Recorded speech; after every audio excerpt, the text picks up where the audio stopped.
Imperial Yeast has been up to some interesting things lately, and they recently announced a product we are super excited about. If you're familiar with Imperial Yeast, you're likely aware of their classification system. A is for ale as an A07 flagship, L is for lager as an L17 harvest, and so on. Well, they recently released the first strain in their I series, which stands for Imperialis and refers to non-GMO hybrids or derivative yeast strains developed by Imperial Yeast that have been honed to exhibit the traits today's brewers most desire. The initial offering, I-22 Capri, is a hybrid of A38 Juice and A43 Loki, two of Imperial's most popular strains for hop-forward IPA. Whether you're into this style or just enjoy juicier fermentation characteristics, you have got to try I-22 Capri. Learn more about the Imperialis project and I-22 Capri at imperialyeast.com.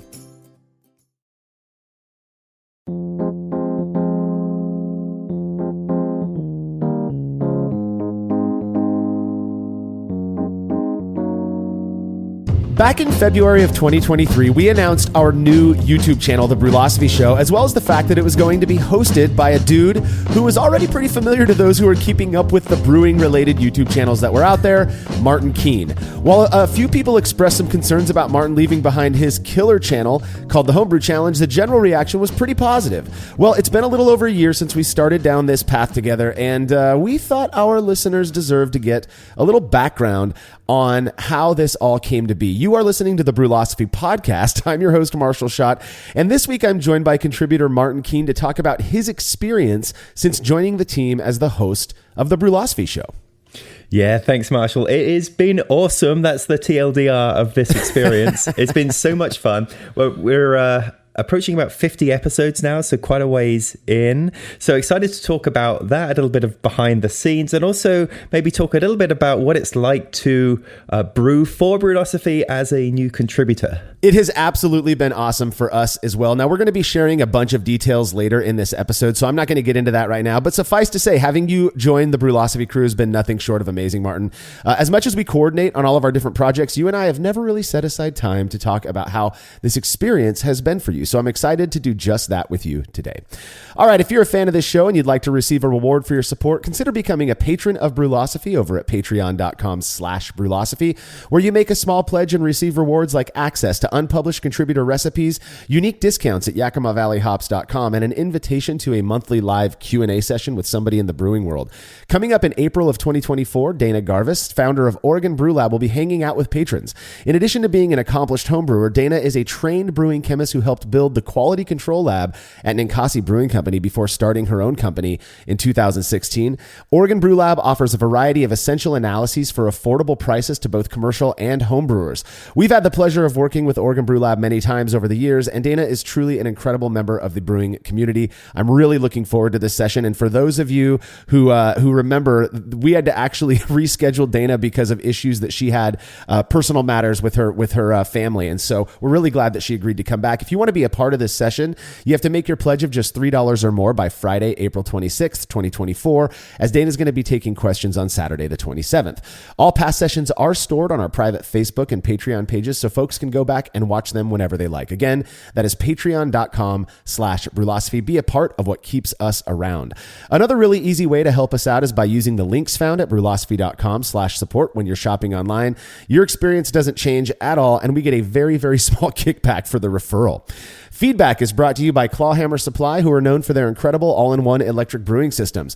I've brewed on both their 120 and 240 volt systems, and I'm telling you, these things are legit, efficient, easy to use with a relatively small footprint.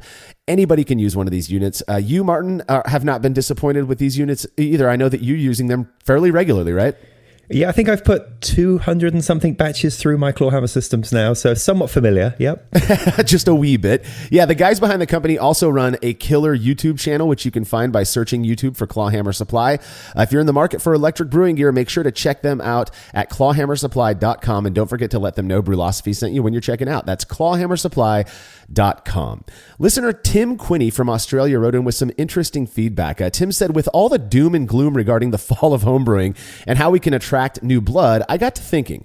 I recently got my father and brother-in-law into brewing, or at least letting me brew extract kits for them. What got them interested was the price. Here in Australia, the price of beer has continually risen. Combine this with cost of living, and most people are struggling to afford 50 and that's Australian dollars, for 24 beers. Yeesh. Let alone prices for craft beer. A supermarket chain here sells a lager extract kit for $11, which is equivalent to 2 cartons or 48 cans of beer. As far as my less than discerning in-laws care, that's a damn good value. Could that be a way that we get more brewers by explaining the money-saving aspect? Granted, there is a small upfront cost for equipment, but that gets paid off pretty quickly, particularly when serving from fermenters is cheap these days. I know I certainly spend far less on craft beer after starting to brew myself over the last year. Obviously, the cheap extract kits may not produce the most glorious of our lovely beverage, but it would at least introduce people to the idea of brewing. They can always be converted and blow all their cash on stainless steel and all grain like the rest of us idiots over time. I feel triggered because that's describing me. That is exactly me. It's describing all of us. When I started brewing, I started extract, and I brewed a couple of the Cooper's kits from Australia and made some darn good beer with that. That's really what got me most interested in this. I'd started initially with Mr. Beer and was very disappointed. And then I got these Cooper extract kits, and it was delicious. And yeah, very, very cheap to make, very simple equipment was needed. Basically, I had almost everything I needed. I just had to buy a PET fermenter. And yeah, what a great way to get started. Yeah, when we're talking about introducing people, I don't see a more introductory, way to do it than spending less on a kit where you get to do it yourself, brew it yourself, as it were, for less than a 1 carton of beer. I think that's pretty cool. Now, at least here in the United States, there is this joke that homebrewers get into the hobby under the belief that it's going to save them money, and then ultimately they end up spending way more than they would have if they just stuck to buying beer at the store. For most people, that's probably true. You and I, Martin, were just talking about how true that is and how we're those idiots that Tim is referring to, on some level. And in my opinion, that's specifically because, quote, jobs are meant for making money while hobbies are meant for blowing it, right? We've all heard that saying. We don't have to keep buying shiny new gear and such, though. We do it because it's fun. And I think that's key, is that it's, if people are concerned with the price of brewing, then they don't have to spend a lot of money. It's absolutely possible to build a 2 to 3 gallon brew in a bag unit just with gear that you can find at Walmart, and then make batches that end up costing way less than even a case of craft beer. You can have a case of beer yourself, or a couple cases, for ultimately less than what it costs to buy beer. Now, with some experience, I've no doubt that those beers can even come out tasting just as good or even better, than what you would find on the store shelves. Will that help to attract new brewers? I don't know. And even if it does them going the cheapest route help the industry overall? An industry that ultimately panders to those hobbyists who like spending money on arguably frivolous gear? Again, I don't know about that either. These are just questions I'm unable to answer, but I do like the way you think, Tim. But that idea of introducing people by going the cheapest route, it's this weird kind of, internal conflict I have in my head of, yes, hell yeah, do that. But now you're also not spending as much money on craft. And so that's going to impact that industry. And then you're also not spending money on gear. It's kind of a weird thing in my mind. I don't know, Martin. Maybe I'm just overthinking it.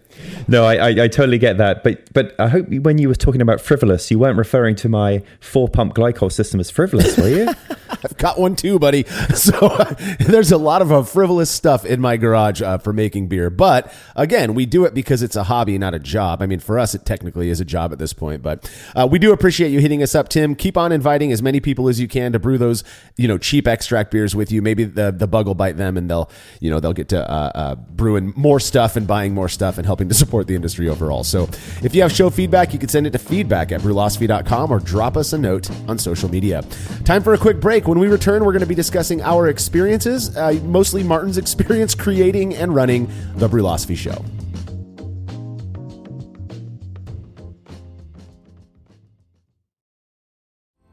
Chilling work can be a chore, especially after a long brew day, but not with the exGEERitor Counterflow Chiller, which can chill a 5-gallon or 19-liter batch of wort in 5 minutes or less, leading to a strong cold break and clear wort in the fermenter. Brülosophy's Matt Del Fiacco uses the exGEERitor Max and absolutely loves it. In addition to improved chilling efficiency, every exGEERitor comes with a 5-year warranty that covers the entire chiller for manufacturer defects. If you're looking to up your chilling game and a CFC is right for you, head over to exGEERitor.com today. As every brewer knows, the best beer requires the best hops, which Yakima Valley Hops provides fresh from the source to brewers around the world, carrying everything from classics like Cascade to modern favorites like Galaxy and Mosaic, as well as other ingredients and gear. Yakima Valley Hops has it all. And don't forget to check out their new podcast, The Late Edition, where the YVH crew goes into depth on our favorite plant with industry experts. Head over to YakimaValleyHops.com now to see all they have to offer and subscribe to The Late Edition wherever it is you listen to podcasts. Fargo, the new virtual assistant from Wells Fargo, makes banking faster and easier. Like this. Fargo, what's my checking account routing number? And this. Fargo, turn off my debit card. And this. Fargo, what did I spend on groceries last month? And that's just the beginning. Do you, Fargo? You can. In the Wells Fargo mobile app. Learn more at wellsfargo.com/getfargo. Terms and conditions apply. Your mobile carrier's availability and message and data rates may apply. Wells Fargo Bank, N.A., member FDIC. Whether you're looking to build a website for your business, your hobby, your podcast, or just for fun, Peer Networks is your go-to web hosting partner. Not only do we have the lowest domain price in the industry, starting at just $11, we've got hundreds of stunning website templates to help you stand out from the crowd. You're not a techie? Not a problem. With our easy DIY site builders, you can launch your impressive website without any technical know-how. And when it comes to security and updates, don't worry, we've got you covered. Our 24/7 US-based customer support is the best in the industry. Check out Pair.com today to learn more. PAIR.com.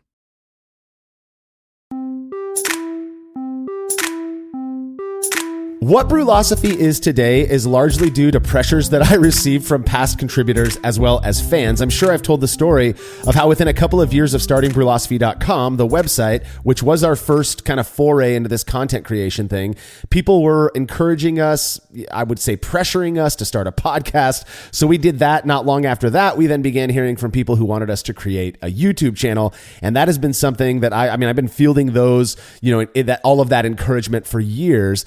Well, in addition to having a face for radio, as they say, there was no way with everything that I do for the website and both podcasts, this one and the Brew Lab, that I'd be able to carve out even more time to produce a video series. As such, I tended to ignore those requests and I shelved the idea. That is until sometime around the middle of 2022, just a hair under 2 years ago. Now, before we get into what it's been like for you to be a member of Brülosophy, Martin, and the sole host of the Brülosophy show, I wanted to share a little bit of our history. I'm a sentimental type, and so we're going to go through a little bit of the history of how you and I came to be. So Martin, please jump in wherever you like.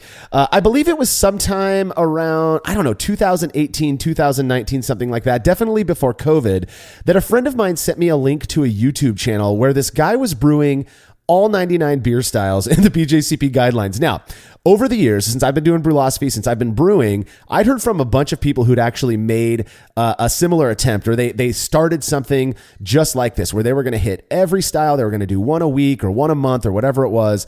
Though nearly all of them, pretty much everyone except for you, Martin, quit after a few batches. So based on that, I kind of, just presumed that, this Martin guy doing the homebrew challenge, he's never going to finish all 99 beers. You finished brewing every single beer in the BJCP guidelines, correct? Yeah. I nearly quit too. Yeah. My goodness. Because, I was struggling a little bit with what to brew, and I was really in a rut. I was brewing the same stuff over and over again. Just do my same things of let's do an English bitter and let's do a Irish stout and now let's do a pale ale, triple, repeat, and just keep going on these cycles. So then I started to look at the BJCP guidelines like, oh my goodness, there's styles in here I've never even heard of. Wouldn't it be cool if I brewed them all? And I started doing that. Not really taking the time to add up how much time this was going to take, and realizing that initially I was thinking I would just do one a month, which seemed reasonable, but then 99 styles, one a month, that was a long commitment. So then I decided once a week would be smart. Started putting out some videos. It took off, and at that point I was kind of committed before fully realizing what on earth I just got myself into. I think a lot of us were wondering what the hell what is this guy doing? What a commitment. And we're going to talk a lot about some of the more specifics in the next segment. For this one, I just want to get a little bit of background on you. How long had you been brewing before you decided to take on this task of brewing all 99 beer styles? Only a couple of years. So I'd been brewing a little bit with extract, and then I just got started with all grain, and probably have been doing that and some videos every now and again for about 2 years prior to the challenge. God, I just remember, I got that first, right. I was never really into YouTube that much. I early on in my homebrewing career, before Brülosophy existed, I was a huge fan of Chip Walton and Brewing TV. And then he converted that when he left, or got kind of pushed out of Northern Brewer at the time. He started Chop and Brew. And so I still religiously watch that. Chip and I are friends. And so I was always a big fan, but really I just kind of, that wasn't my gig really. I felt like in my mind, YouTube was like this thing that had become centered on like children shows, because I had 3 small kids at the time. So anytime they would put YouTube on, it was this kid stuff. I had no idea, again, this is 5-6 years ago, that there was this whole, BrewTube community out there that you quickly became from what I could tell, you were with the Homebrew Challenge, became this really integral part of that community. And I was impressed every single time I'd get a notification that the Homebrew Challenge posted a new video and dropped a new episode. I mean, you seem to really be following through on this promise to brew all of these beers. And every time you would brew, and I remember being like, when's he going to stop? When's he going to quit like everyone else? And you just never did. So again, a lot of bun buttering in this. I just couldn't believe that you did that. But it kind of sent, I think a lot of viewers, a lot of homebrewers started, part of what they started to think is, this guy's really committed. This guy has what it takes, right? And I think that ultimately kind of contributed to me, having this perspective of you that later on turned into, you and me talking and you eventually joining Brülosophy. But man, what a task that was. What, just kind of loosely, what was that whole experience like? Once you were getting like to the tail end of those 99 styles, what were you thinking? Was there something going on in your mind? Like, what am I going to do next? Right. The closer I got to the end, I was like, I could not wait. I can't wait for this to be over. And then it's over and it's like, what do I do now? And, yeah, exactly. But the thing I hadn't really thought of, I obviously had thought, if I brew 99 beers, that's 99 times I've got to make a beer. Now, yes, obviously that's fine. But all of the other things that, because brewing isn't something you complete in a week and then move on to the next one, I hadn't quite realized that in a given week, I would be coming up with a new recipe so I could get the ingredients ready.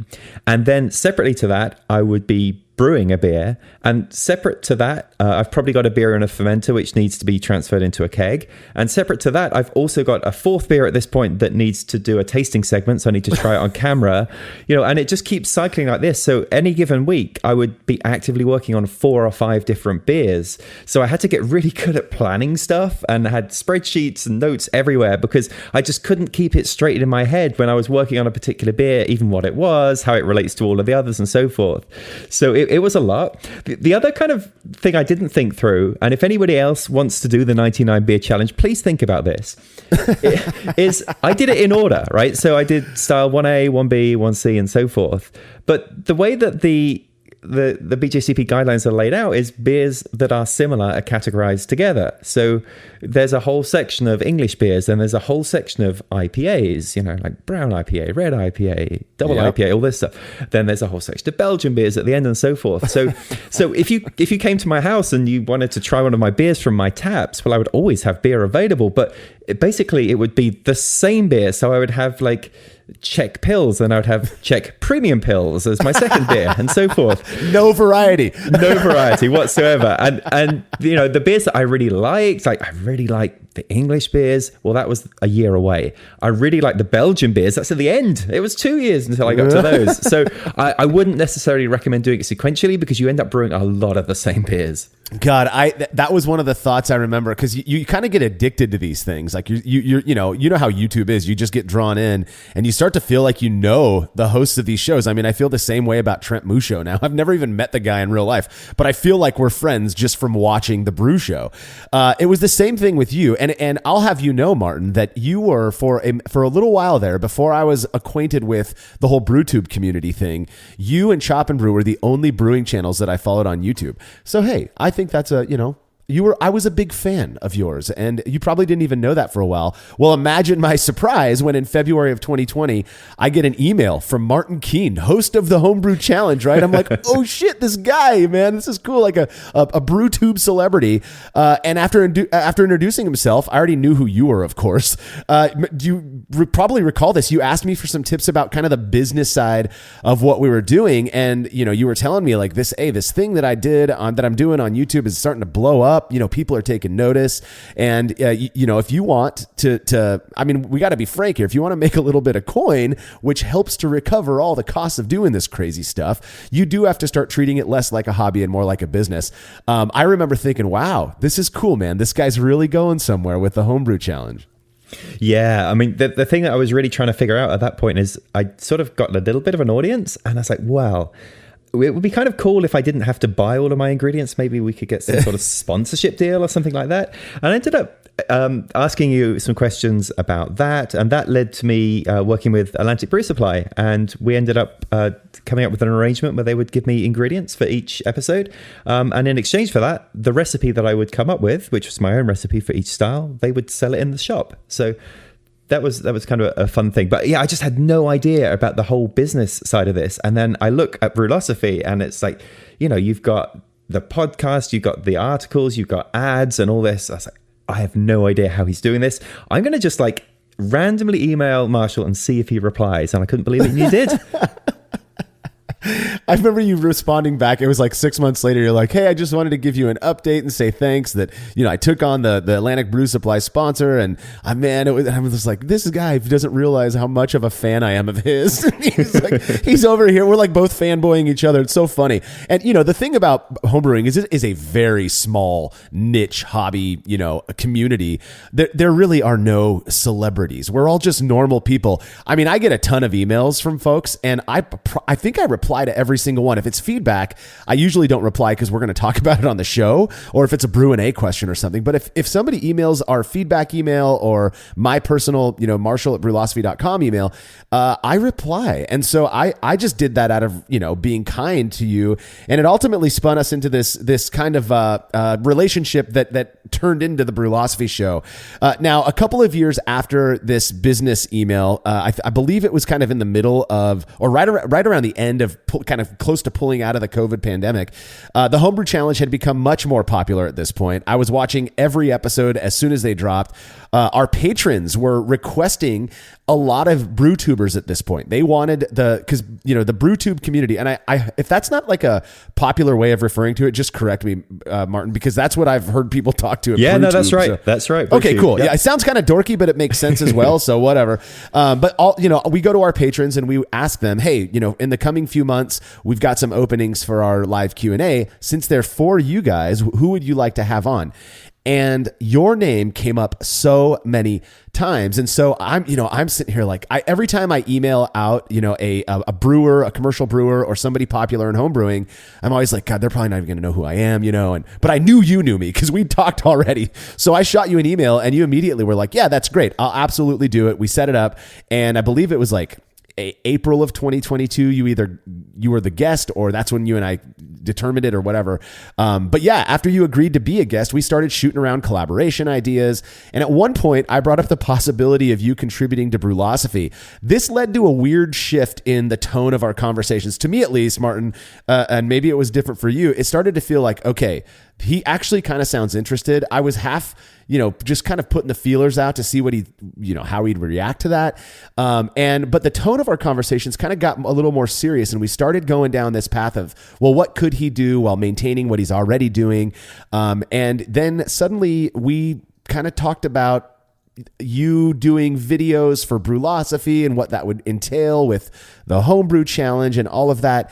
And you made the crazy decision to end this successful thing that you were doing to come over and start the Brülosophy show for us. And that, to this day, blows my mind that you made that decision. Tell us a little bit about what that experience was like for you, having this turd like me telling you like, oh, we can just start this thing from the ground up and, let's just cross our fingers and hope it's going to be as successful as what you're already doing. Well, yeah, I mean, yeah, I remember the back and forth emails because they were like novels. You had these huge emails. We were talking about all the business aspects of it and what would the show be like and all this sort of thing. And then you just suggested, well, it would really be difficult to maintain two YouTube channels. It'd be kind of confusing as well that you have the same guy on two channels at once. So at that point, you had to make a decision of what to do. And yeah, I mean, to walk away from a YouTube channel that was getting quite a lot of traffic, I think I was like 40,000 subscribers or something like that. And then to basically start again was something that was difficult to think about. And, this is maybe not the ideal time to be starting a brewing YouTube channel. This was, things are starting to turn down a little bit in the brewing world, and how easy is it going to be able to attract an audience if fewer people are watching these videos in the first place, and so forth, and to start again. But I mean, I've just been such a big fan of Brülosophy. I've literally been listening to the podcast since episode 1, and following every experiment. So like the actual chance to be a contributor and then to do it through video, it wasn't a tough decision. Yeah, I like I mentioned earlier, we were getting a lot of pressure from outside, from fans of the show, fans of the website, everything that we're doing, saying, well, you guys have all of this content. Why aren't you on YouTube? And I'm like, I can't do that. And I remember at one point talking to my wife and saying, if we could just find somebody who wants to host it and have that be kind of their part of Brülosophy. And I still do a lot of the behind the scenes stuff and whatnot. And I'm not in terms of production, just in terms of the business stuff. But, my face isn't on YouTube, on the Brülosophy show episodes, very rarely at the very least. And I remember talking to my wife and her saying, well, yeah, that would be kind of ideal if you can find somebody. They just have to have the voice of Brülosophy, and I put air quotes around voice, a similar sentiment, right? That mentality of wanting to test things out, not being rigidly glued to specific approaches, being open to experimentation and all of that. But they also have to have that drive. And what I was talking about earlier, and you brewing all of these beers, and it was actually kind of funny hearing you talk about how you had 4 different things going at once, and you're kind of organizing all of this. That is exactly what we've been doing for a decade at Brülosophy, right? With multiple batches, for comparative experiments, and doing the Hop Chronicles. And then, hey, we got to do a short and shoddy brew day over here. And I'll be editing 2 articles at the same time and making sure not to screw them up, which I don't always, succeed at. But you already fit all of that. And so I remember when I kind of broached the idea, I think it was actually like tongue in cheek, like, well, I mean, there's always the chance, the opportunity for you just to jump ship and come over to Brülosophy. And I was expecting like a haha, yeah, and then carry on with our convo. And I think your response was something like, I mean, that's something that we could definitely consider. And I was like, what?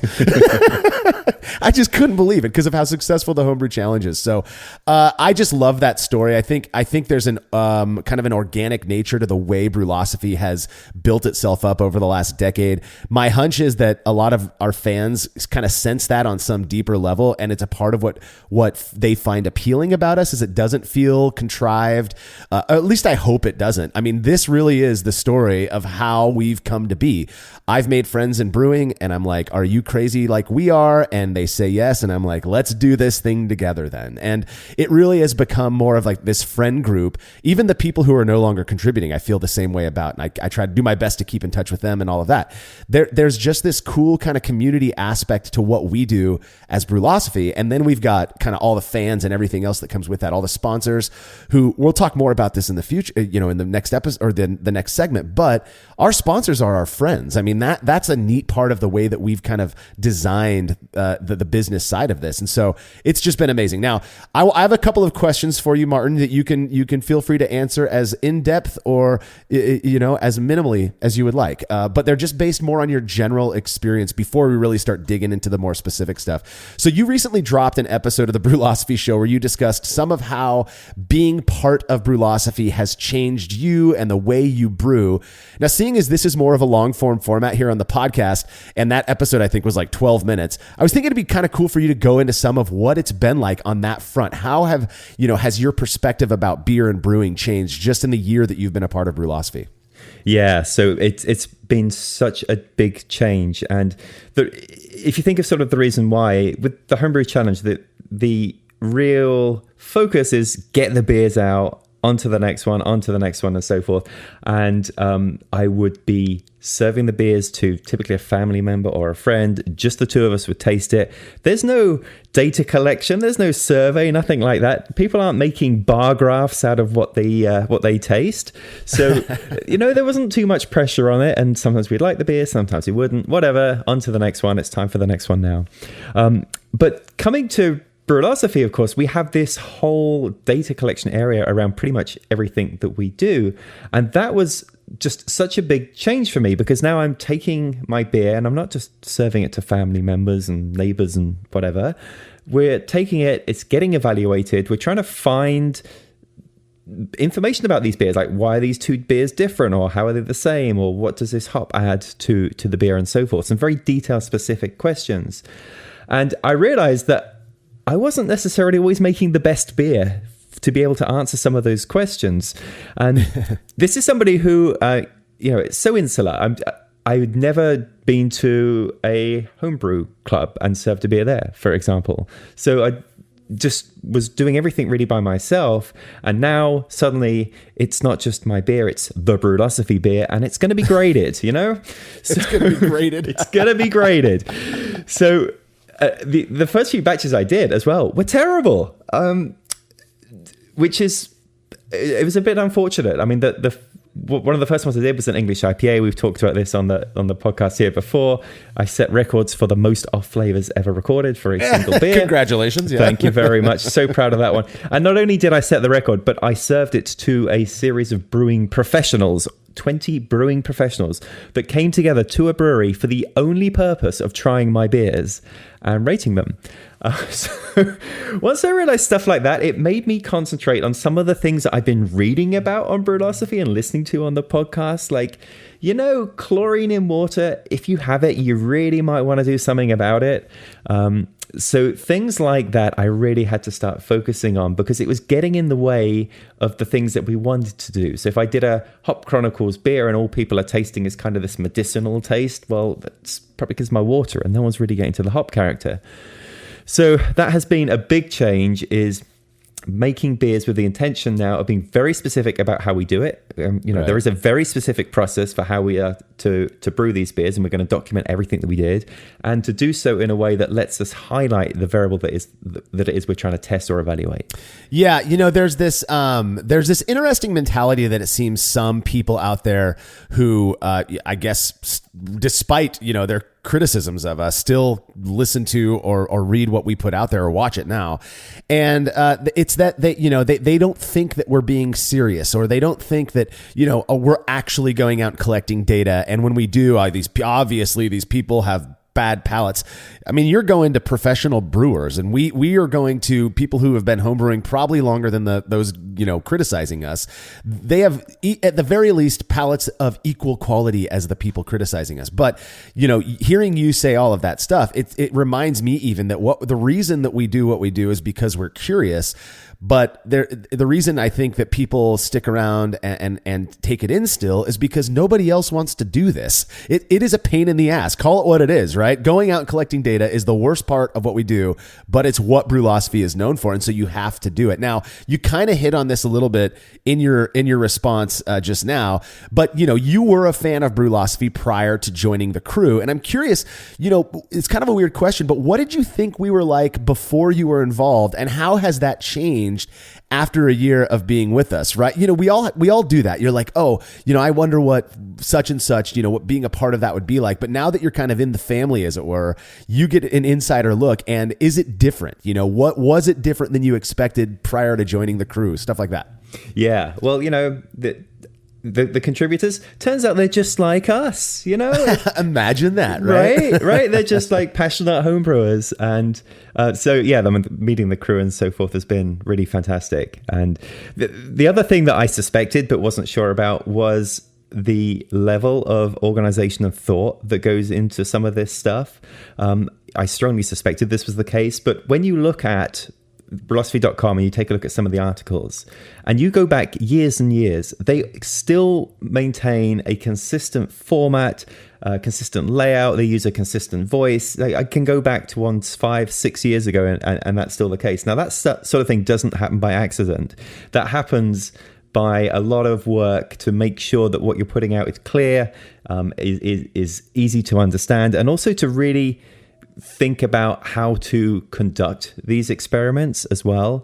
There is much more that goes into that than I'd realized from the outside. So I would think of, let's do an experiment. I'm going to test old hops versus new hops or something like that.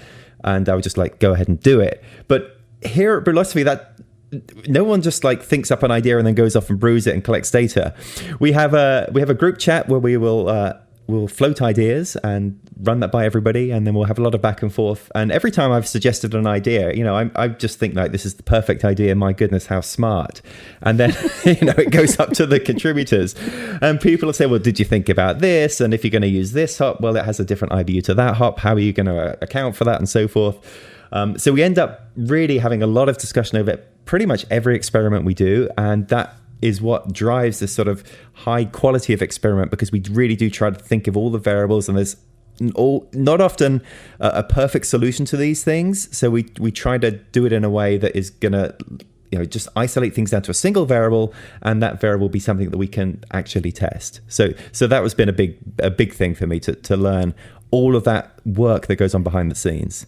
Yeah, that's funny. I regularly get emails from people, the folks responsible in their homebrew club, for example, for doing entertaining things, or bringing the whole club together. And often they'll ask me like, hey, we want to do a Brülosophy style experiment where we do the triangle test. Can you just look over our idea here? And I'll look at the idea, and in my head I'm like, God, this is going to take some shaving and whittling to get it to where we would want to do it. And I have to remind myself, we're neurotic. Like, that's what we do. We go the crazy route. And we really do. I mean, you're not the first contributor to say that. I mean, people come in.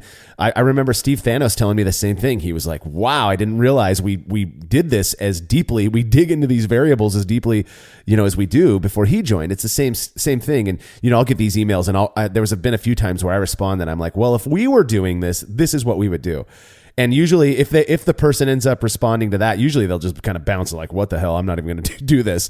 They'll respond and they're like, holy cow, didn't realize that's, how you guys think about it. So it is. And it's, again, part of what we do is what nobody else wants to do. It's the pain in the ass part of collecting data and then the way we write it up and trying to maintain that consistent voice. What's wonderful for us is that you just fit like that nice pair of, shoes that you fit right in. And it's been great for us. But I often get questions, especially right now, right? We are in a kind of a rough time in beer and brewing. And I've had a lot of people ask, what's keeping you around? You've lost sponsors. There's no denying that we are generating less revenue today than we were, 5-10 years ago.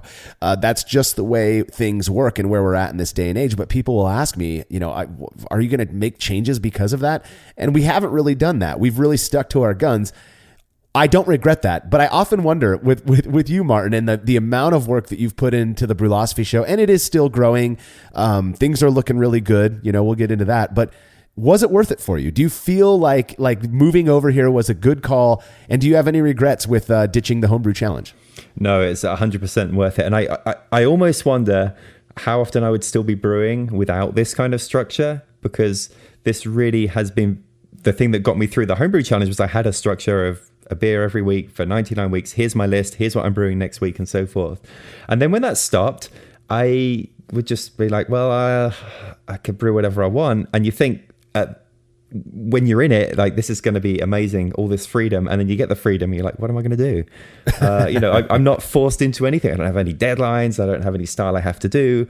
But coming to Brülosophy, that some of those things have been enforced again. So if I'm going to brew an experiment, there is a structure for that. And there is an existing body of work from that. And I'm going to take a look at that and see what can I expand upon, to come up with something new. For the Hop Chronicles, for Short and Shoddy, again, there's an existing format. There's an existing body of work. And that's been very helpful to be able to drive what I want to do next. So, I'm thinking, right, I want to do a Hop Chronicles beer. Let's see which hops have not been covered so far. Oh, I was quite curious about this hop here. Now that's given me, it's given me that structure to keep going. And I think without it, it would be very easy to kind of drop off and not be brewing as much as I used to be. Yeah.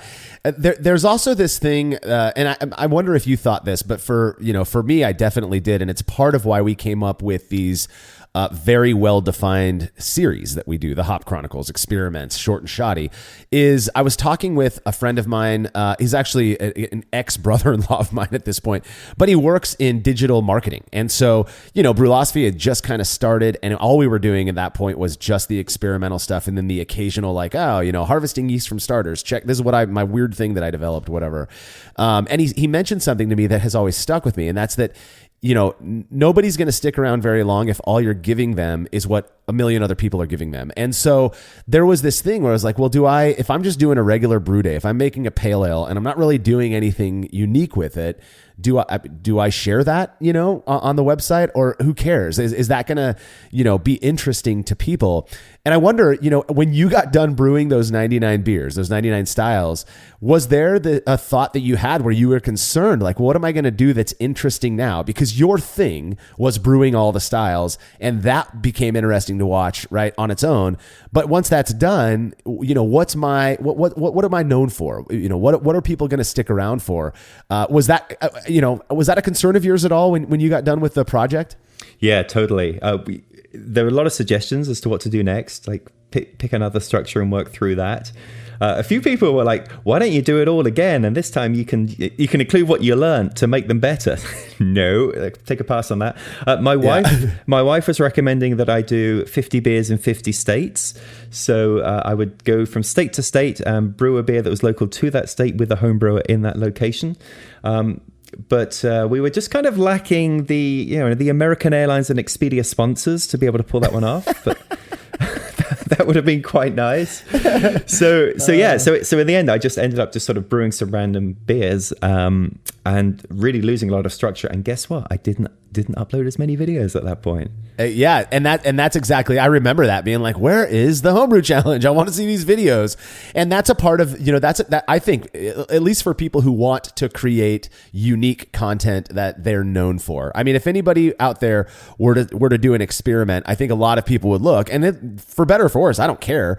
But if they were to start doing experiments on their own, people are going to look and say, are they with Brülosophy? Were they inspired by Brülosophy? It's because that's what we came to be known for. And when you were done with the 99 styles, I remember thinking, I'll admit, in my head, I'm like, God, if we could just get this guy to kind of adapt his brewing, and he's already well in it, it wouldn't take that much to bring him on board and have him do what we do so that people could watch it. And let's not forget that you have an absolutely listenable voice, that everybody loves your accent. I don't know if I forward every email that I get to you, Martin, of people commenting on how much they love listening to an English guy talk on the YouTube channel. So you've got that going for you as well. We have no regrets. We love having you. And I've been so excited with everything that the Brülosophy show has become.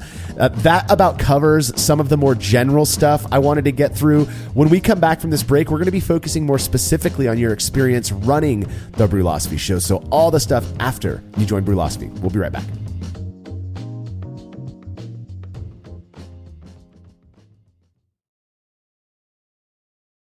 There's no denying that stainless steel is the best material for brewing equipment, and Delta Brewing Systems offers some of the lowest prices on high-quality stainless gear, like the Firm Tank, which in addition to holding 8 gallons or 30 liters of work, comes with a domed lid to even further reduce the chances of a messy blow-off. Plus, it can hold up to 4 psi of pressure for closed transfers. Delta Brewing Systems also has their own line of brew kettles, as well as one of the lowest-priced all-in-one electric brewing systems out there, and their prices are shockingly low. If you're in the market for legit stainless gear that won't break the bank, do yourself a favor and head over to deltabrewingsystems.com today. After a long brew day, the last thing I want to do is waste more time chilling wort. I've tried so many different options, and ultimately I settled on the super efficient immersion chillers made by Jaded Brewing. With the King Cobra and Hydra, I'm able to chill my entire batch of wort from boiling to just a few degrees above groundwater temperature in as little as 6 minutes. If an immersion chiller is right for your brewery, then do yourself a favor and check out all of the rad options Jaded Brewing has to offer at jadedbrewing.com. And be sure to let them know Brülosophy sent you. Fargo, the new virtual assistant from Wells Fargo, makes banking faster and easier. Like this. Fargo, what's my checking account routing number? And this. Fargo, turn off my debit card. And this. Fargo, what did I spend on groceries last month? And that's just the beginning. Do you, Fargo? You can in the Wells Fargo mobile app. Learn more at wellsfargo.com/getfargo. Terms and conditions apply. Your mobile carrier's availability and message and data rates may apply. Wells Fargo Bank, N.A., member FDIC. Plato's Closet in West Ashley and North Charleston are springing up cash. Just sell us your gently used warm weather styles like tees, shorts, sandals, and more. We're paying cash on the spot for gently used spring styles for guys and girls. Support sustainable fashion. This spring, do your thing and recycle the spring-inspired clothes, shoes, and accessories that are just hanging in your closet for cash on the spot. Let your spring clothes bloom into cash at Plato's Closet. Plato's Closet, located in West Ashley on Sam Rittenberg Boulevard and North Charleston on Rivers Avenue.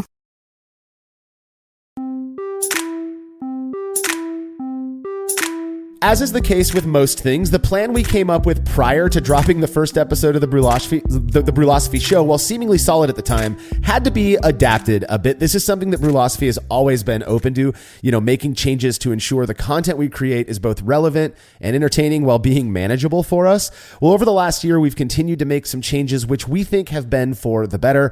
For this half of the episode, we're going to focus more on the specifics when it comes to your experience since starting the Brülosophy show, Martin. I know there's a bunch we can talk about, but why don't we start with those basics? For example, the kind of your general thinking and our back and forth about the format of the Brülosophy show. Right. So we wanted to make this tied very clearly to Brülosophy. So I didn't want to just be doing like my stuff and then plastering Brülosophy over it and calling it done. So what we ended up doing was try to think of how we could take some of the existing Brülosophy projects and incorporate them into video, and would there be any advantage in putting them in the video format.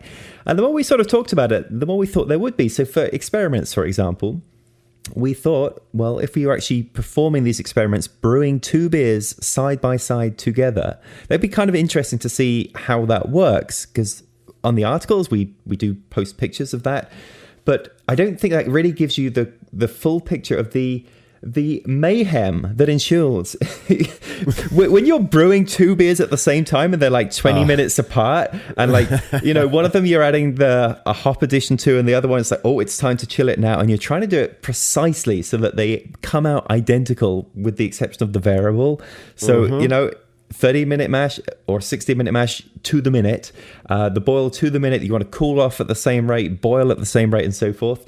That kind of manic quality, I don't think it comes across necessarily in some of the pictures. So we thought that could be kind of a fun thing to show. And then the other projects as well, like Short and Shoddy, which again are using a number of sort of methods that I've been employing a lot in my other videos. I thought that could be a fun thing to really formalize and show how we're being shoddy with some of these steps and how we're being short.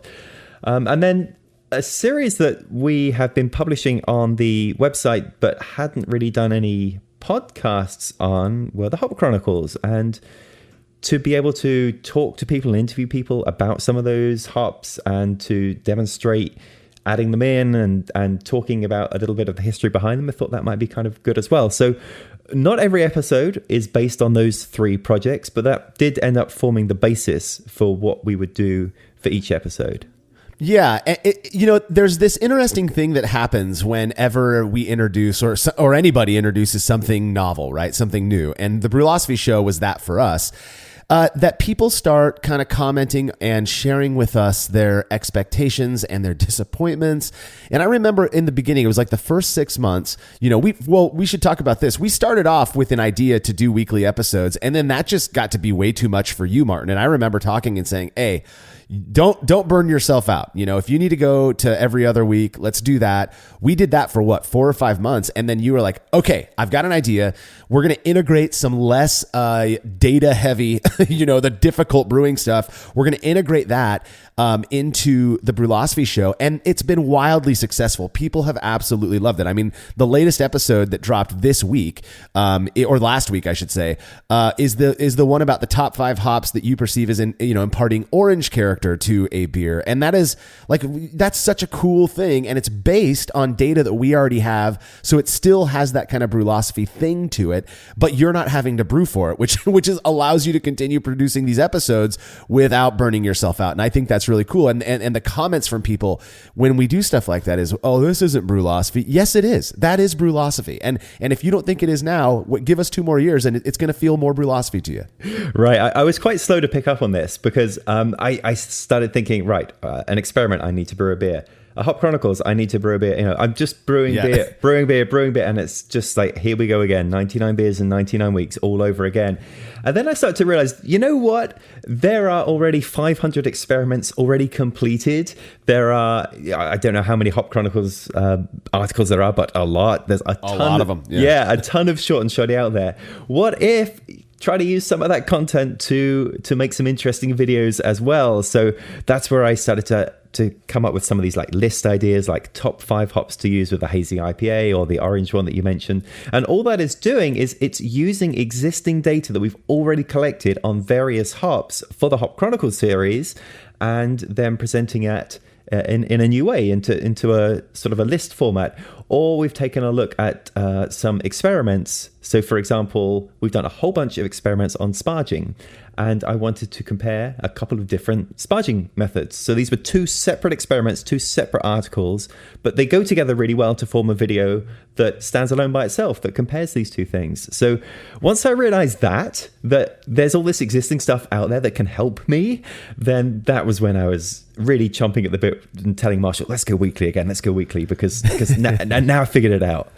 Yeah, and I mean, I hopefully it came across this way to you, but my concern was for you and you know, the time commitment that it takes for you to do all of this, and the investment in energy even. I mean, brewing is an energy intensive thing for us as growing, you know, dudes who aren't getting any younger, you know, and to do 2 batches and all of this, to do that weekly. I mean, I used to brew 2 batches every single week at the beginning of Brülosophy because of the fact that we didn't have a crew, and thankfully the crew made it such that none of us have to do that anymore. But you jump on board and you're feeling compelled to do that, and I remember being like, we got to figure something else out. This isn't going to work for very long. So I'm so glad that we've settled on the type of schedule that we have. There was one concern I remember, and I don't think we've talked about this much since the original, you know, concern was expressed to me by you, which was basically a fear of redundancy, right? Hey, if we put an episode out on such and such a topic, and then we're going to publish that on the website and then potentially talk about it on the podcast,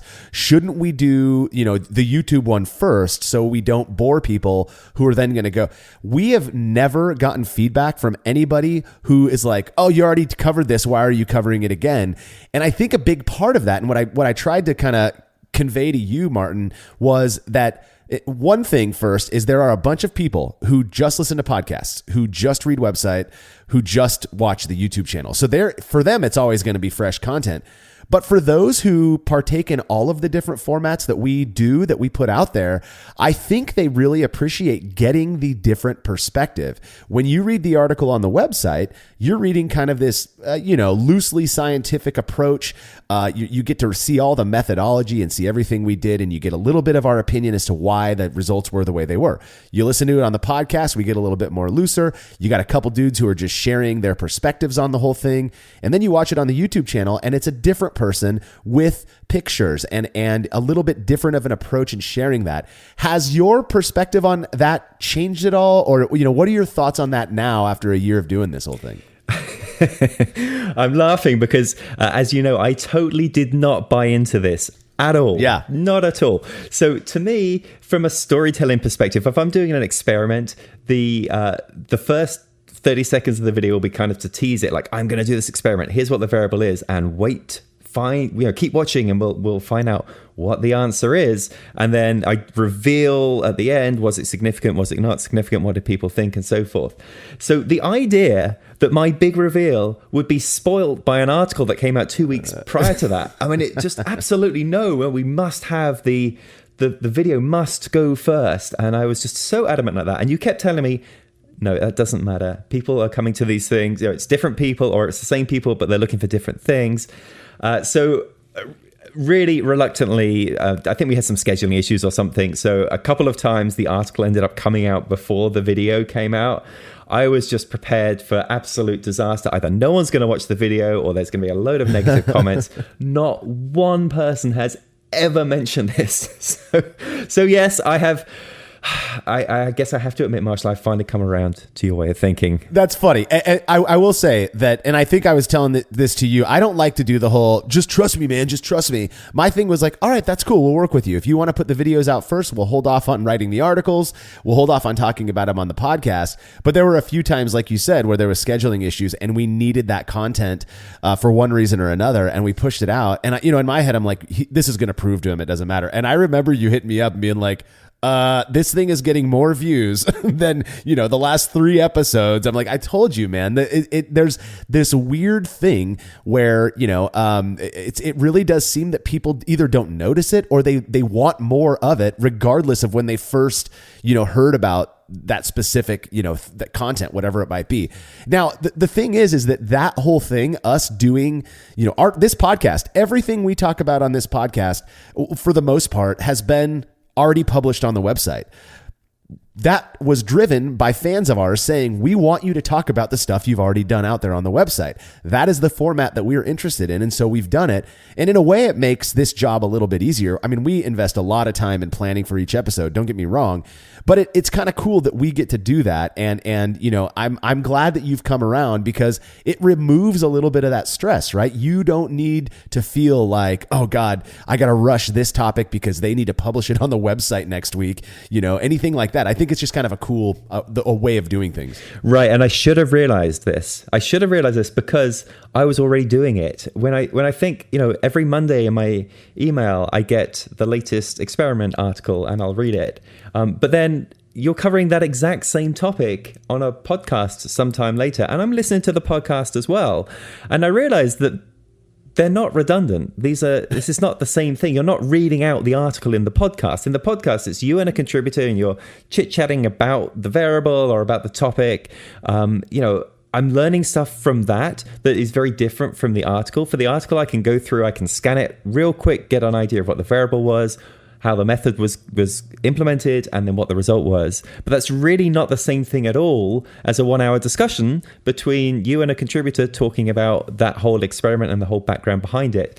So once I realized that, and then people weren't complaining, it did make a lot more sense to me. And with the video is kind of a middle ground. It's not 1 hour long like a podcast. It doesn't take 2 to 3 minutes like an article. It's a bit longer than that. But of course, it has the other aspect of it, that it's visual. And yeah, we really try to focus on show, don't tell. It's not just a talking head talking to camera the whole time. We're demonstrating stuff. So if I'm going to use, a good example of this was an experiment where I were comparing 2 hops, and I wanted to add the hops directly into my boil kettle as opposed to put them into a hop spider. That was the variable, hop spider versus no hop spider.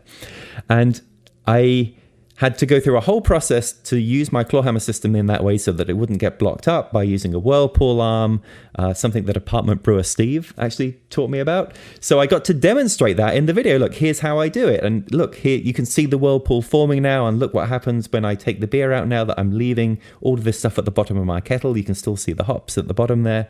It's very visual, right? So I was able to demonstrate a process. And that's something that you're not necessarily getting from a podcast, which is just audio only, for example, or you're not necessarily getting at that level of detail in the article where we're just including a few photos. So once I realized that, it did kind of make sense that each one of these formats does bring their own value and they all provide a different level of information. Yeah, absolutely. There is one more thing before we move on. I want to talk about some of the more personal impact that you joining Brülosophy and doing the Brülosophy show has had.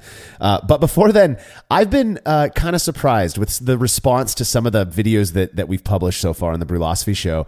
I'm just going to put it out there. If you look at our most popular episodes and you scroll all the way to the bottom, so the least popular one, the one that got the least views, despite being fairly old, coming out, God, when did it come out? This one came out a year ago. I mean, this was one of the first videos. I was shocked how unpopular the video was about the Trader Joe's beers, man. I thought that episode was so good, and people just didn't seem to give 2 shits about it. So this was inspired by your when you do these brew club tasting sessions, right? And the Average Brew series. So yeah, you'll get some friends over and you guys will blow through some beers. I love listening to those episodes, and it's really just you guys just chatting, drinking, and I thought it would be kind of fun to do that, and to do that around some themes. So I thought, let's do Trader Joe's, and this is going to be the start of a whole series, right? We'll do Trader Joe's, then we'll do Lidl, then we'll do all of these other places, and this will be a lot of fun. And it was a huge amount of fun to film. I mean, we are literally just drinking beer for an hour and a half, chit-chatting, and then edit that down. But nobody watched it. so much for that idea. It's so weird. I mean, and you can't predict this stuff, right? We the Average Brew episodes that we do on this podcast are some of our most popular. And people who aren't even members of the Brew Club, which, by the way, go join. It's free. You get to participate in some cool stuff. They listen and we get feedback, and they're like, God, it was so fun listening to you guys talk about those beers and break them down the way you do.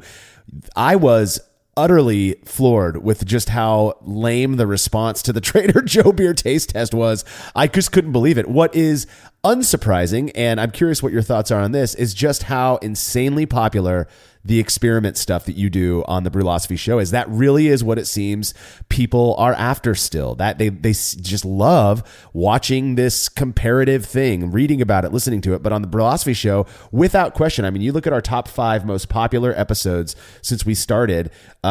First one is hops in the kettle versus hops in the stainless spider experiment. Next one is the impact of pressure fermentation on a lager experiment. You got a brew tech in there, and then another one, the old versus new hops, and then another one, impact cold crash speed has on an American IPA. The fact that those are what's really people are after, I think, is really telling, just in terms of what it is that we do at Brülosophy, but how well you're conveying that in video. Right. I remember you making this point to me, like, oh, guess what our most popular stuff is? All of the projects we were already doing. Like, maybe we knew what we were doing when we picked these projects. So yeah, absolutely. I mean, I know that on YouTube, the versus kind of thing, this versus that, is just always such a good topic. Can often get a lot of views, and that's really what these experiments are, right? So hops in kettle versus hops in spider, or low PSI versus high PSI, all of these versus things. It is compelling to see that sort of stuff. That said, you mentioned those were the top 5. That's not actually entirely true. This channel existed for years and years prior to the Brülosophy show taking it over. Oh God, here we go. Yeah. So when we started the Brülosophy show, you went through this YouTube channel. It was just the Brülosophy channel at that point, and you made all the existing videos unlisted. So you can't see them unless you have the link. Well, you know what our number one most viewed video of all time is, with 67,000 views, is the video called 1 Year in 1 Minute, or Evolution of a Face, which is pictures of Marshall's face spread over 1 minute for an entire year. I can't believe you saw that. So I'm afraid to take it down. So you're right. I made it unviewable. But I made that video because I was in grad school at the time, and my wife was pregnant with my daughter. And for me, I'm a very sentimental dude. And so when we found out we were having our first baby, it just impacted me in ways that are ineffable. Like, it's hard to describe. And one of the things I thought would be neat, I'd been seeing these, people taking pictures of their face every day and then kind of putting it all together. I thought, how cool for my kid, to be able to see what dad used to look like and how that changed over the years. Well, after 1 year of doing it, I think I missed like 1 or 2 days. So there was over 350, days of me doing this. I threw it all together, and then I actually did it for another year after that. And there's another video out there somewhere. I don't know if it's on Vimeo or whatever, of 2 years of that. And then I was like, what am I doing? I've got this baby now. I'm changing diapers all the time. I do not have time to continue doing it. But yeah, you're right. There was another one. I'll tell you this. Then I actually took this one down. It was me when I got my wisdom teeth removed, and my wife took a bunch of video of me coming out of anesthesia, and it was pretty funny. And that was actually, I think that one had over 100,000 views at one point. But I think I took that one down because there was like a Death Cab for Cutie song in it. And so I got an email that they're like, oh, this is, copyright. You're more familiar with all that stuff. And so I just took it down. But yeah, that technically you're right. The channel in the beginning, I think I just called it Marshall. And then I changed it to Brülosophy because it was a place where I would post like beer review videos. Right when we started Brülosophy, we were doing these beer review videos that were never very popular. They weren't even that fun for me to do. And then every once in a while, I'd like take video of a specific product or something that we were reviewing, and I'd share it on that, but it really wasn't anything like what you're putting out there now. So well, I had a whale of a time going through this channel because I have admin access, so I got to see all this stuff. And actually one of them ended up becoming a Brülosophy show episode when you told me about the experiment you did with yeast and yogurt plus beer, and you wouldn't get drunk. So this is a video where you are trying this out. You're drinking beers, you're chugging yeast mixed into yogurt, and then reporting back how drunk you're feeling that day and the day after. And I ended up stealing a lot of that footage and putting it in a video where we recreated the experiment. That was a real gem to find that one. God, that video got picked up by the Thrillist or something like that, and ended up becoming quite popular just because of the promotion they gave it. But really fun stuff. I'm so glad that the Brülosophy show is what it is now, and that it's not all those stupid videos of me.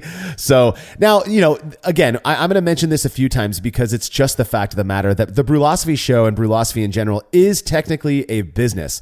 That being said, it is not, nobody's getting rich off of this. If we're able to cover the tab for friends when we go out every month or something, then we're feeling pretty good with what we're doing. But again, it's just not a huge moneymaker. So we all maintain real jobs, meaning that Brülosophy, is kind of like a side job. It's this side hustle that we're doing. Thankfully, we enjoy it, but it's not bringing in a ton of money, that despite the investment of time. I'm curious. I know you work, Martin. I don't know how comfortable you are talking about what it is you do in your real life, but what is it like for you that work, Brülosophy show balance with having a family and having a real job and having a life out there outside of beer and brewing? I'm not sure about that last piece. The life outside of beer and brewing. Yeah, what are you talking about? It is a lot of work because it's the video aspect of it is quite time consuming. I certainly learned that through the Homebrew Challenge, in that however long it takes to brew a beer, 3-4 hours or whatever, is one thing. The data collection, if there is data collection, can be very lengthy. It is surprisingly hard to get 20 people to fill in a Google form survey and taste your beer. So that takes a lot of time. But actually, the thing that takes the most time of all is the actual video editing. With video, unlike listening to a podcast or something like that, with video, you really do have to keep things very, very tight, because I just feel like, I'm listening to the Brülosophy podcast, but I'm also like driving or going for a walk or something like that. There's some activity going on. You can't really be watching a video and doing stuff at the same time. So I really try to keep it as short as possible. But to make it short takes a long time, because I'll easily have an hour's worth of footage for each episode, and then it's to really narrowing it down, cutting different camera angles, bringing in graphics, all that sort of stuff as well. It takes a long time. So the editing part is at least half of the work of all of this. So it's just a case of being organized and being very structured, and taking as many shortcuts sounds a bit negative, but I try to make everything as optimized, I guess I should say, optimized as possible to get it all done. But, cry me a river. This is no hardship whatsoever. This is absolute blast. So that's why I'm doing it. And I think that's key, right? Is that there were times with Brülosophy where it started to feel, there are certain contributors who were like, I have to stop doing this. This is taking way too much of my time, right? And that influenced us, and that ultimately informed the approaches that we are taking now, and trying to keep it a fun thing while also maintaining the general perspective of what it is that we do by the people who expect us to do it, so there is this kind of delicate juggling that we have to do with our family life and all of that. We're sitting here on a Sunday morning. Our families aren't in the room with us. We're not spending time with them right now, and we're recording an episode. It's the same thing every time you pull out your cameras and you start making video, and then you go and edit all of that. That is all time that you are putting into something that is not your regular life. That's just the way I'm going to refer to it. And it takes a delicate balance. It's kind of the one part of this that I'm regularly, confronting myself with is, yeah, make sure that you have time for vacations. I think you and I both were just on vacation a couple weeks ago, and we have to plan for that because this is a business. And so, if we're leaving out of town, you're prepping a video a week and a half, 2 weeks early so that we have something there, right, to push out. And I just think that part of it is easily missed, I think, by some fans of Brülosophy. Not that they need to, know that we're doing that, but I do think it's important to sometimes at least point out that it is a lot of work. So we appreciate the work that you've invested in it. Now, I've never maintained an active YouTube channel. I mean, I clearly had some stuff up there, but for over 10 years, I have been managing the website. This podcast has been consistently running for over 7 years. One thing that I've learned over the years is that the majority of my time does end up being invested in what people don't really see. Kind of like I was mentioning earlier, the stuff that is necessary to make the content we produce ready for the world to see. Now, I know that in general, this is something that all content creators can relate with, but Martin, I'm curious, what has it been like for you, especially considering all that goes into the type of content you produce? What has it been like for you to feel that kind of push and that urge to have to get it done now because of the fact, there is, now that you're with Brülosophy, it's like, well, I've got to stick to the schedule. If there's something on the calendar, it has to get done. I know that that's there.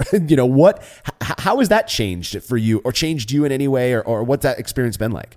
Yeah, right. There is. So you mentioned the fact that we now have sponsors and so forth. So a few months ago, we started to incorporate sponsors into the Brülosophy show, which has just been fantastic. And we were able to really sort of pick the people we wanted to work with as well, rather than just taking whatever we could get. So that's been good. But that has added an extra layer of structure now. So we have a spreadsheet that lists, episode 52. I know who the sponsor for that episode is going to be, and I need to create an ad read for that and incorporate it in and so forth. And I have a date when it's going to be released. So it really is very structured that there are deadlines and there are dates that, we know when certain episodes are going to come out. I know when some of my episodes are going to be coming out. We're in April now. I have some of them for July that are planned and partially shot already. So it's really planning a lot in advance. So yeah, that's been a big change. With the Homebrew Challenge, that was also the case. I knew what was coming out for the next 2 years every week. But it is a commitment now, and it's not just a commitment to me now, it's a commitment to you and to Brülosophy, because there's supposed to be an episode this Thursday and it better be there, and to the sponsors as well. So yeah, definitely. Yeah, and that's a big thing, and I think I feel like we don't get as much blowback these days for the sponsorship stuff, in part because I think it's just people expect it from us at this point. But there, I think a part of the concern that some people out there hold when it comes to, the money-making aspect of a hobby stuff like this is that we are kind of selling our souls. Are they real, are they promoting something they don't actually? The beauty of the position that we are in is that every sponsor that we've taken on, whether it's for the website, the podcast, and now for the show, the Brülosophy show, are people that we genuinely love promoting. I mean, we use their gear. We buy stuff from their shops. There is this feeling that we are giving back in a way. Yes, they are paying us money to promote them. I'm not going to pretend they're not, but we're also giving back to these people that we hope to see continue to succeed and do well. So that's a good thing. Now, I think I mentioned it before, but part of the reason this podcast and the Brew Lab sound as decent as they do is because we actually, I have this experience with recording stuff. In fact, it's funny how much feedback I get from people, even like people will leave reviews in Apple Podcasts that are like, God, the sound quality is so good. I love that. That's some of the most validating feedback we get. The reason is because for the last 20 years, I've been recording my own music at home. And that experience definitely influenced the way I approach podcast production. Something I've wondered about you, Martin, though I don't think I've ever asked you, is how on earth did you get so good at making videos and doing all of the editing? Is that something that you were doing like prior to you starting a YouTube channel? And are you doing it for work? I mean, what is it that makes you so good at this? The way you get good at creating videos is to first of all create some really, really bad videos, and and then it's just a gradual, incremental improvement from there. So yeah, I mean, in my job now, I actually do video. I work for a tech company, and I create video courses for the tech company. But interestingly, the video stuff came first as a hobby, and then I was able to sort of incorporate it into my work rather than the other way around. So yeah, I used to have a channel before the Homebrew Challenge actually called Homebrew How To, and it was like filmed on a like a little handheld terrible camera or a GoPro or something. It was pretty awful. It's really cringy to go back and look at some of that stuff, but yeah, it's just through the iteration. Now, what's happened now is, you're mentioning you have all this experience with your audio, and now you have some pretty good gear as well that you're using to create this good quality audio. I've sort of gone down the similar path with video, and it's totally out of hand now. So my basement, where I film all of this stuff, it's just an unfinished area in my house, right? And it just used to be where we'd keep the lawnmower and just junk. I mean, boxes of junk. Cleared that all out, made it a little home brewery. But then it's like, how can I make it a video studio home brewery as well?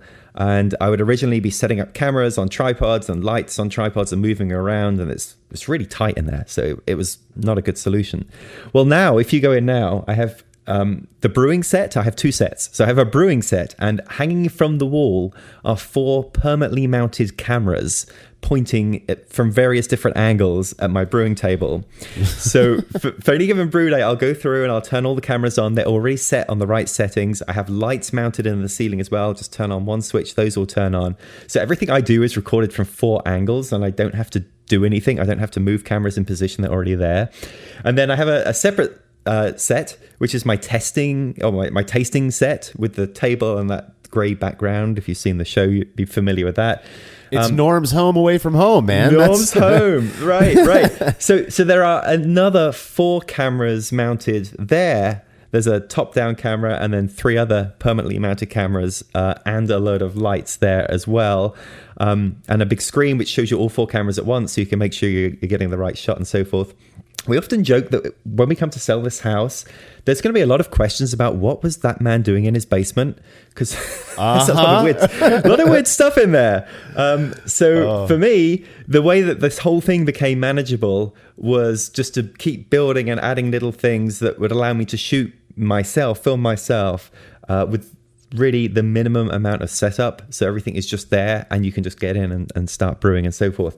And then from there, just keep iterating through that, learning how to edit better and so forth as well. So yes, it's kind of a slow iterative process. Yeah, it really is amazing. I mean, you can tell that you have multiple cameras because of the changing camera angles, which just adds to that professional quality of the videos that you produce. I absolutely love it. Now, this next, we'll spend maybe 2 minutes on this, but I know there are people out there who are interested in this, myself being one of them.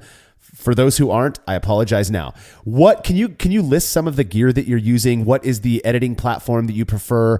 And what type of cameras and such? Because the quality is just phenomenal. You said we're just going to talk about this for 2 hours, right? Because totally. I could do the same thing with recording gear as well and really go off. We got to condense this though, Martin. You know well about that. I've been on a few BrewTuber live streams, and the comments are coming in from everybody and they're asking questions and whatnot. And at some point, it's inevitable because it's 2 BrewTubers. We'll start talking about cameras, and you can just see the view count dropping by the second that everybody leaves. Like, we don't care about that. Anyway, real quick. So my setup is the mounted cameras. Those are all Panasonic GH5. So that's a camera that's been around for quite a long time. It has terrible autofocus, but in every other way, it's fantastic and it's really held up. There's 4K, 60 frames a second, everything.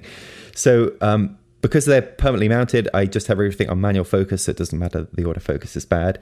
And then when I need autofocus to like film myself, for example, I have a couple of Sony cameras. So I have an A7S III with a couple of lenses, which I use for that. And then for editing, I edit in Final Cut Pro on a Mac. So, okay, I'm glad to hear that you edit on a Mac. I have a feeling that most people who are producing that kind of a quality, I know that there's one, I'm not going to say who I'm presuming it is because I forget if it's true, but a buddy of ours in the BrewTube community who prefers the PC, and editing and all of that. And every time I talk to him and he'll have a question about audio stuff, because that's kind of more my forte, I'm like, dude, I can't help you because I don't know how it works on a PC that way, and it is just so intuitive on a Mac. So I've actually been curious about that as well. So and your Final Cut Pro, you said that is the go-to, right? Yeah, and having something that would run well on a Mac was very important because I'm often editing on the road. So my son does soccer practice 3 nights a week. I am just sat in my car with my Mac on my lap editing video most of the time during that sort of thing. So I needed something that was a nice mobile setup rather than a big fancy PC desktop. And yeah, just video editing on the Mac is very well optimized with the Apple Silicon processors. So sorry, I'm boring everybody here. No, you're not boring me. You're right. This could be like 2 hours of just you and me talking about nerdy stuff like this. Final question, though, in terms of this stuff, your audio. How are you capturing your audio? What gear are you using there? So I have a couple of mounted microphones, one in each of the 2 sets. So above the brewing setup, and then above the tasting setup. And then I also have a couple of little lapel microphones, so some Rode Wireless Go's. And I have a shotgun mic, which goes on my camera as well. So yeah, it's kind of funny when I look back through some episodes, I might have shot them with like 7 different cameras and 3 different microphones at one point. So. I'm telling you, when we say this whole thing requires commitment and dedication, this is what we're talking about. I mean, he's sitting at his kid's soccer practice editing videos that you just get to watch for 12 minutes, when they get dropped. But there's a lot that goes into it.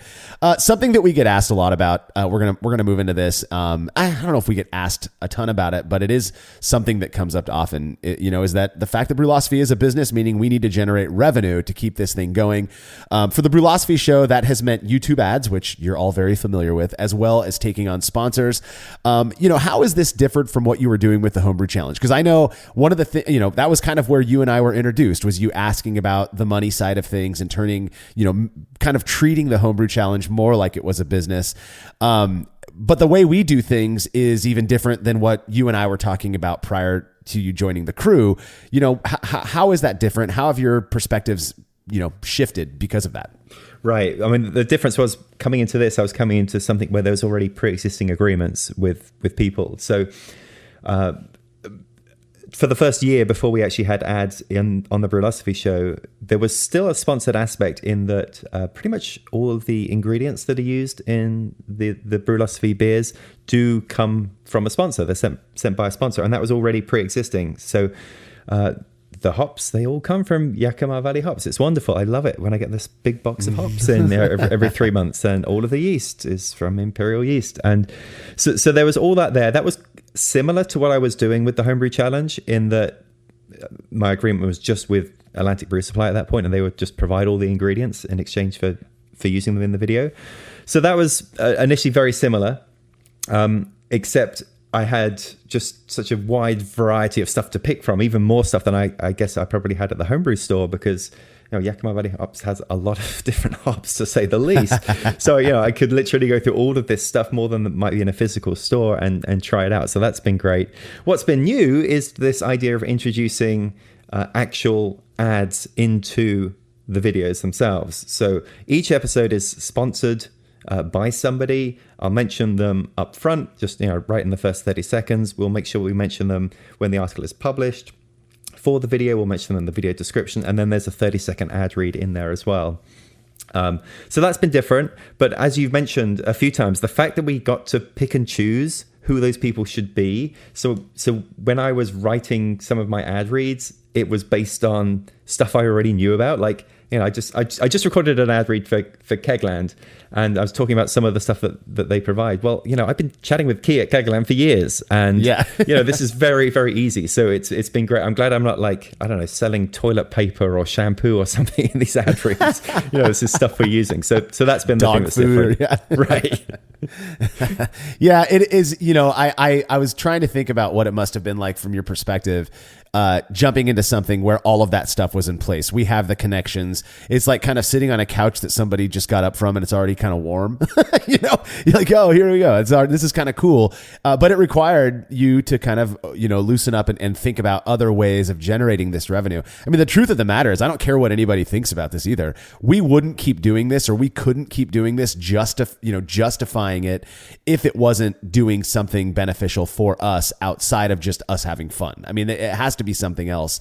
And so the fact that we've got people out there who still believe in us and who still view us as having the ability to, effectively promote them, I just love that. And knowing that we're a part of, especially given, the times that we're in, that we're a part of that, it's just so great to see us, to see you really, helping those businesses out, and they're helping us out. And that's the way it's supposed to work. So I have no qualms with it. And I'm glad to know that you don't either. And that was something that I was really concerned with in the beginning, because, there people have some really strong opinions about that. Now, I will say that Patreon, if we're going to talk about the financial stuff, Patreon continues to be our number one source of revenue for Brülosophy, which is amazing. That's not to say it's bringing in a ton of cash. It really doesn't, but it is what pays for shipping on things, the cups that we're using. I mean, people don't realize that we have to spend money to keep this thing afloat. It's what pays our very expensive, server costs for the podcast and for the website and all of that.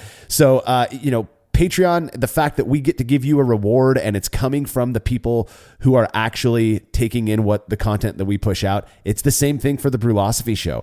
All the stuff that Martin is using, that it may be sponsored, but we're still paying for a lot of stuff. That all comes from Patreon. For the most part, that's coming from Patreon. So to our patrons, thank you so much. Now, there is one reward that we're kind of, we've released a little bit of, but I think we're going to increase it a little bit more in the future. That is specifically the Brülosophy show based. And that is that we intermittently will share, B-roll or whatever you call it, Martin, but these clips that just didn't make the cut in the videos. And it offers, patrons a kind of a behind the scenes look at things. I think it's been pretty cool. Yes, right. So for some of the videos, we've ended up shooting just 3 or 4 minutes of kind of a little bit of extra talk, or maybe I'll bring Norm into Taste of Beer that he wasn't featured in tasting in the video itself, just stuff that I didn't really have time to include in the main thing, just as a little bonus, a little thank you to our patrons. So that's something we've done a few times. Yeah. So if you're interested in that kind of stuff, you can head over to patreon.com/Brülosophy. Check out all the rewards we offer for your support. Just a couple more things. On one hand, it's nuts to think that the Brülosophy show is a year old. Then again, considering how long Brülosophy has been around, it still feels pretty damn young to me. Thinking about where we started 10 years ago and where we're at today, I mean, I really could never have imagined this. Though so much of what we do now is stuff we talked about all those years ago. I'm curious, Martin, do you have any ideas of things that you think fans of the Brülosophy show might look forward to in the future? Things that we haven't yet, done, but maybe you'd like to do in the future that we're just not quite there yet?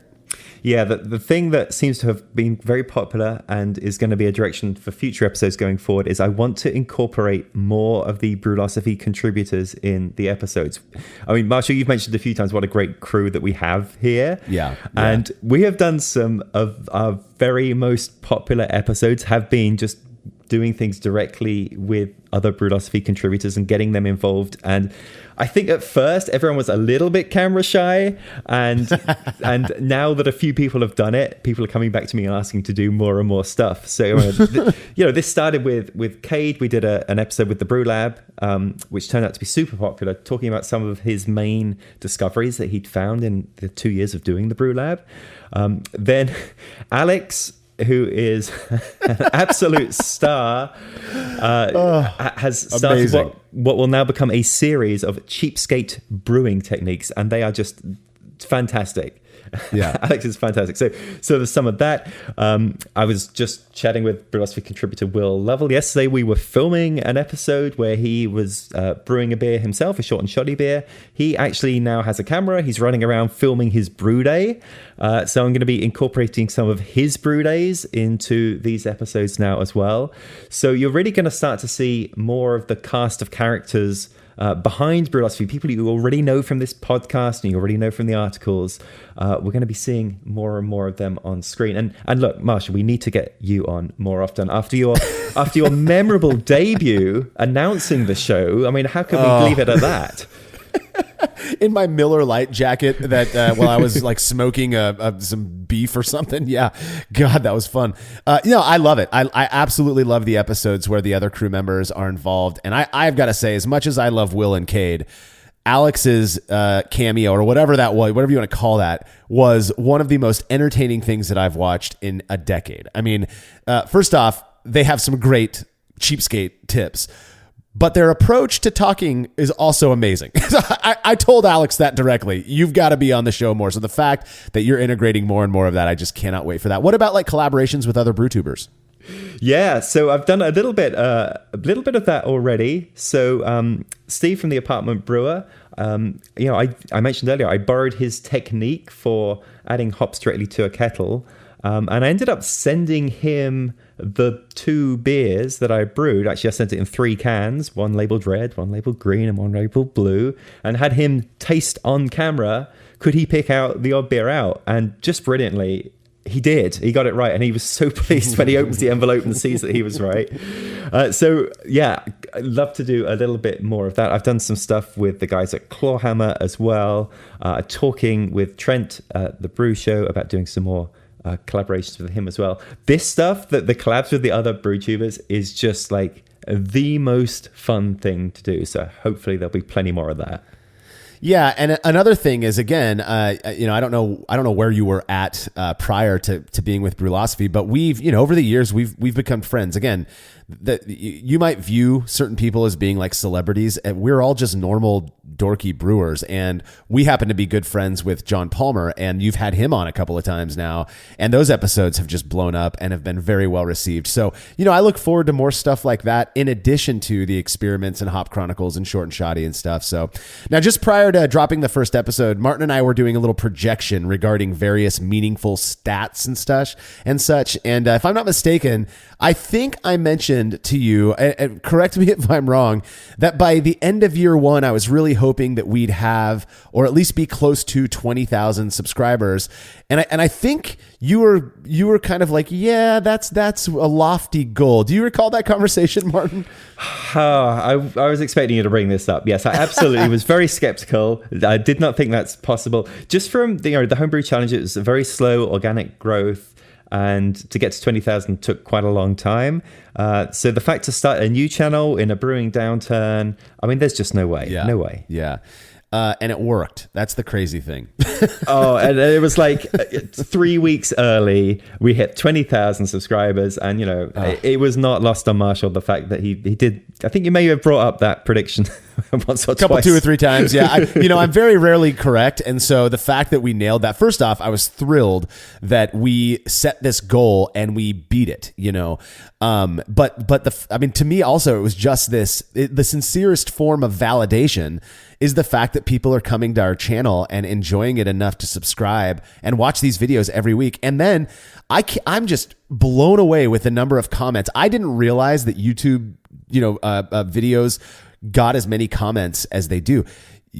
We're getting multiple hundreds of comments on each episode. And it's just so cool to see the conversations that people are having over there. I mean, it's no different than commenting on an article or, if we post something to Facebook, commenting on that, except they're all right there with each video. So the topics are very kind of curated. I just love it. Yeah. For me, I mean, obviously you could go down the whole rabbit hole of YouTube metrics and only YouTube people are going to really care about that. But for me, the subscriber thing is cool. But what I really care about are people watching the videos and are they engaging with the videos? That's really, I mean, you could have 100,000 subscribers, but if no one's watching, what is the point? So the nice thing is the monthly view count now is basically on par with where the Homebrew Challenge was at its peak already in the first years, which is fantastic. So people are actually finding the videos. The watch time for the video shows that they are not just finding it, but watching it. And then the ultimate thing is, does anybody bother to comment at the end of it? And as you say, we've had a really engaging comment section, which is very validating that actually people are finding stuff to talk about. Now you can easily game this system because I found that the videos that have the most comments are either when I do something stupid, like brew a beer in the bathtub and people want to make funny comments about that, or if I do something wrong, which has happened a few times too. So one of our most commented videos is these 6 mistakes will ruin your beer, which was just featuring 6 members of the brew club talking about how they messed up a brew day.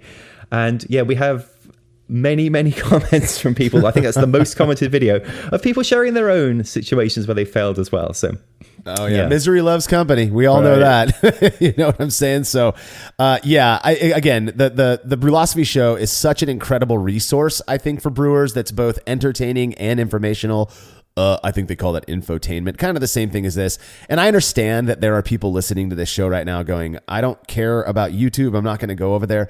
I'm begging you to go give it a shot, not only to support Martin and to support what we're doing, but I genuinely believe that you're going to like it more than you think. So if you haven't tried, watching the Brülosophy show, head over to youtube.com/@thebrülosophy show. Don't use an umlaut in there. And you will find it. You can just search for Brülosophy as well at YouTube and you'll find it, and check it. Give it a go. At the very least, throw us a subscribe. That way, you'll know when we're dropping new episodes and stuff. It is once a week. Every Thursday, you're going to see a new video. And again, I think you're going to like it a lot more than you might think. And for those of you who are already subscribed, let your friends know as well, because you're already seeing what it is that we're talking about. So that is all the time that we've got for this episode. I just wanted to wrap up by saying again how incredibly thrilled I am to have you on the team, Martin, and how proud I am of what you've created on the Brülosophy show. Within a relatively short amount of time, it has become one of the most recognizable names in the whole BrewTube world, and that's coming from people outside of my mind. I mean, I've heard this from again, bigger names in homebrewing, which is so cool. And you're doing it alongside other incredible content creators on YouTube. So great work, Martin. I know I'm excited to see where things go. How about you? Yeah, totally am. And, I just got to say, add two thank yous to this.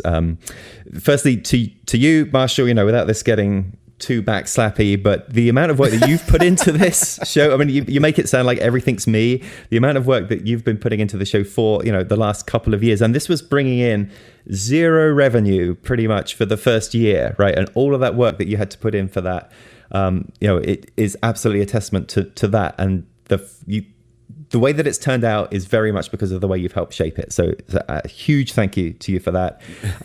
And then the other people I'd like to thank, of course, are the people who actually watch this show. And look, if you made it this far in this podcast and you haven't watched the show, I would also like to thank you for your incredible patience. But for those people that have been watching the episodes, we really love the comments. I don't get time to reply to every comment at all, nowhere near that. But I read every single one, and it has just been, it's the thing that keeps you going. When you're putting out these videos to this, faceless internet, it can seem just, a real bit of just a churn. It's a bit of a task.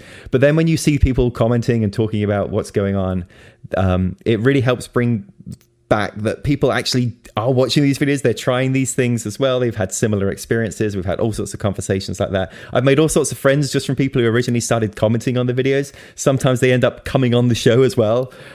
So a big thank you to everybody who has been engaging with the show as well. Got it. Amen to that, man. So don't forget to check out our other podcast as well, The Brew Lab, where host Kate Jobe takes you into the lab with brewing experts to discuss the fascinating research they're doing on our favorite beverage. And remember to head over to brülosophy.com to stay current on everything we're up to.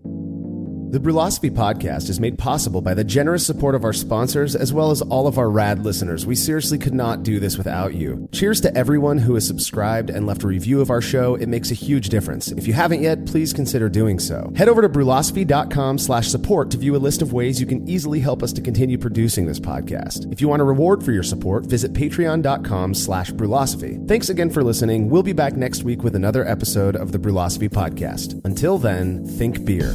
Start off the morning with some hot tea, lemon and honey cause it suits my bro. Put some herb in the bowl, yeah, it's homegrown. Ain't gotta go through the middleman no more. Life is good, the likelihood of me.